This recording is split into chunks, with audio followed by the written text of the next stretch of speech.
اعوذ باللہ من الشیطان الرجیم بسم اللہ الرحمن الرحیم۔ دعوت اسلام کے تمام معززین ساتھیوں کو محمد منیر کی طرفوں السلام علیکم۔ دوستو آج ہم بات کریں گے مغرور شہزادی کی شادی۔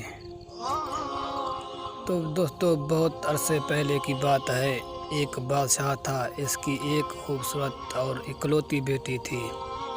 اپنی خوبصورتی اور دولت کی وجہ سے وہ بہت مغرور اور گستاخ ہو گئی تھی۔ جب بھی کہیں سے اس کے لیے شادی کا پیغام آتا تو وہ اسے ٹھکرا دیتی اور اس کا خوب مذاق اڑاتی تھی۔ ایک دن بادشاہ نے ایک بڑی دعوت کی اور اس میں شہزادی سے شادی کرنے والے تمام امیدواروں کو بلایا۔ سب لوگ اپنے اپنے مرتبے کے لحاظ سے کرسیوں پر بیٹھ گئے۔ تو شہزادی اس دعوت میں اپنی کنیزوں کے ساتھ بڑے مغرورانہ انداز میں آئی۔ وہ جس امیدوار کے پاس سے گزرتی اس کو بڑی حقارت سے دیکھتی۔ جب وہ ایک شہزادے کے پاس پہنچی جو بہت موٹا تھا تو اس نے اپنی کنیزوں سے ہنستے ہوئے کہا، یہ تو گول ٹب ہے۔ دوسرے امیدواروں کو دیکھ کر اس نے کہا، کیسا کھمبے کی طرح لگتا ہے۔ ایک شہزادہ بہت چھوٹا لگا تو اس نے کہا، ذرا چھوٹو موٹو کو دیکھو۔ ایک نواب بہت گورا تھا، شہزادی نے اس کو سفید چوہا کہا۔ ایک امیر کا رنگ سرخ تھا، اس نے اسے مرغی کی کلگی کہہ کر پکارا۔ اسی طرح وہ ہر امیدوار کی بے عزتی کرتی رہی، لیکن وہ ایک بادشاہ کو دیکھ کر تو بہت ہنسی، کیونکہ اس کی داڑھی تھی۔ اس نے مذاق اڑاتے ہوئے کہا، ذرا اسے دیکھو، اس نے چہرے پر کیسی جھاڑ پوش اگا رکھی ہے۔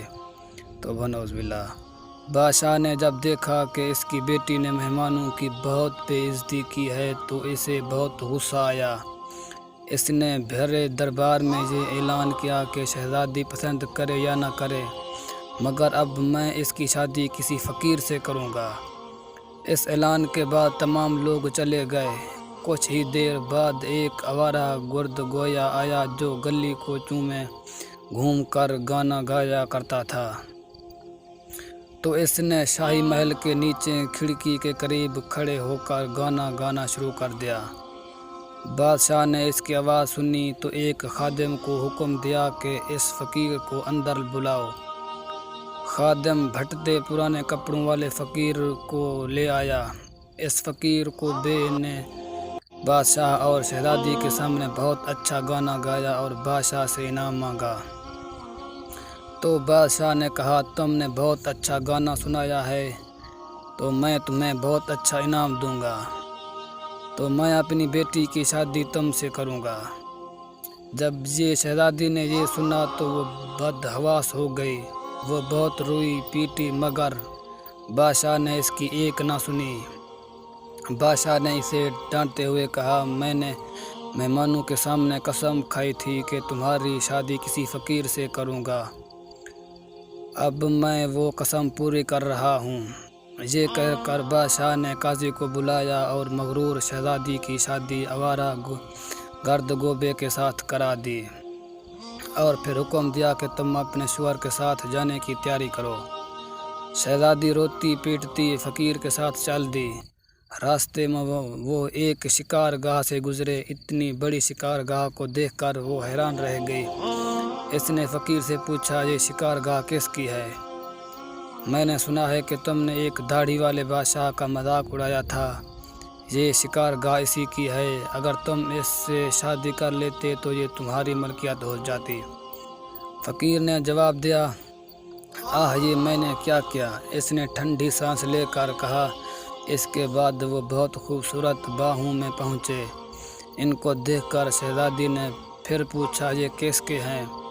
یہ باغ بھی اسی داڑھی والے کے ہیں، فقیر نے آہستہ سے کہا۔ شہزادی نے افسوس بھرے لہجے میں کہا، میں بھی کتنی بد نصیب ہوں۔ تو پھر وہ ایک بڑے عظیم و شان شہر میں داخل ہوئے۔ اتنا بڑا اور خوبصورت شہر دیکھ کر شہزادی حیران رہ گئی۔ اس نے پوچھا اس شہر کا مالک کون ہے؟ فقیر نے اسے بتایا یہ شہر داڑھی والے بادشاہ کے ملک کا یہ پایا تخت ہے۔ اگر تم اس سے شادی کر لیتی تو یہ سب کچھ تمہارا ہوتا۔ میں نے یہ بہت غلطی کی، کاش میں اس سے شادی کر لیتی، اس نے پوچھتے ہوئے کہا۔ فقیر شوہر نے ناراض ہوتے ہوئے کہا مجھے اس سے کوئی مطلب نہیں، مگر تم میرے ہوتے ہوئے دوسرے مرد کی بات کیوں کر رہی ہو؟ کیا مجھ میں کوئی کمی ہے؟ تو اسی طرح کی باتیں کرتے ہوئے وہ ایک چھوٹی سی جھونپڑی کے قریب پہنچے۔ کیسی بدنما اور چھوٹی سی جھونپڑی ہے، یہ کس کی ہے؟ شہزادی نے پوچھا۔ تو فقیر نے کہا یہ میرا گھر ہے اور یہی وہ جگہ ہے جہاں ہمیں زندگی گزارنی ہے۔ تمہارے نوکر کہاں ہیں؟ ہمیں نوکروں سے کیا کام؟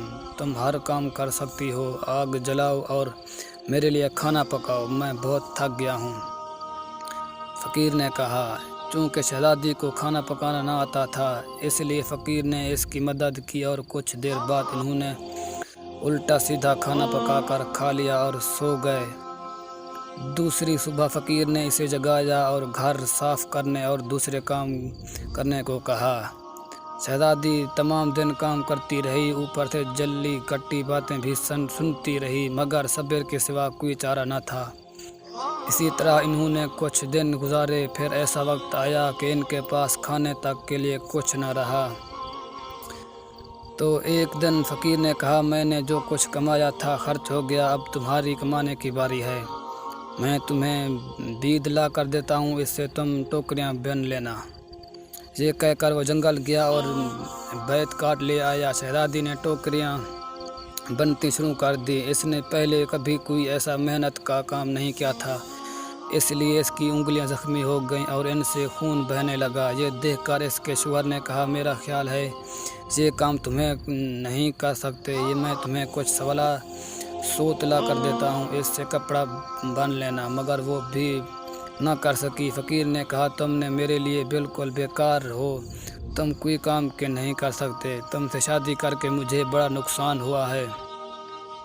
بہرحال میں کوشش کرتا ہوں کہ تمہارے لیے مٹی کے برتن لا دوں، تم بازار جا کر ان کو بیچ دیا کرنا۔ مغرور شہزادی نے اکڑ کر کہا مگر جب میں بازار میں کھڑی ہوں گی تو میرے ملک کے لوگ مجھے اس حال میں دیکھ کر خوب ہنسیں گے۔ فقیر نے کہا یہ میرا مسئلہ نہیں، اگر تم بھوک سے مرنا نہیں چاہتی تو تمہیں یہ کام کرنا پڑے گا۔ مٹی کے برتن بیچنے کا کام بہت اچھا چل رہا تھا۔ لوگ جب ایک خوبصورت لڑکی کو بازار میں برتن بیچتے دیکھتے تو اس پر ترس کھا کر کچھ نہ کچھ خرید لیتے۔ برتن بک گئے تو فقیر نے اور برتن لا کر دیے۔ اسی دوران ایک غزیل بدمزاج سپاہی وہاں سے گزرا۔ اس نے بازار کے بیچ میں برتن رکھے ہوئے دیکھ کر انہیں لات مار کر توڑ دیا اور کہا کہ آئندہ اس طرح راستہ مت گھیرنا۔ شہزادی بہت پریشان ہوئی، اس نے سارا واقعہ گھر آ کر اپنے شوہر کو سنایا۔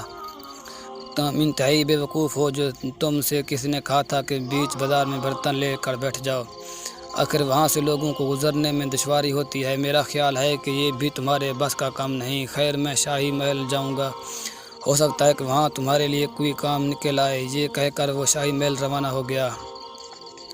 شام کو فقیر نے واپس آ کر کہا شاہی محل میں تمہارے لیے مددگار باورچن کی جگہ مل گئی ہے، اب کم از کم ہمیں کھانے کو خوب مل جائے کرے گا۔ اسی طرح مغرور شہزادی ایک مددگار باورچن بن گئی۔ وہ ہر روز صبح سے شام تک باورچی خانے کے سارے کام کرتی اور شام کو لوگوں کے آگے کا بچا ہوا کھانا لے کر گھر آ جاتی اور اسی طرح دونوں میاں بیوی کا گزارا ہو جاتا۔ تو دوستو یہ تھی آج کی ہماری ویڈیو۔ تو دوستو ایسی بہت سی مزید واقعات اور ویڈیو سننے کے لیے میرے اس یوٹیوب چینل کو سبسکرائب کریں تاکہ ہماری ہر ویڈیو اب تک پہنچ سکے۔ بیل آئکن کو بھی دبا دیں تاکہ ہماری ہر ویڈیو اب تک جلد از جلد پہنچ سکے۔ آمین آمین۔ دعا ہے کہ دوستو ہمیں ایسے کام کرنے کی توفیق عطا فرمائے۔ آمین۔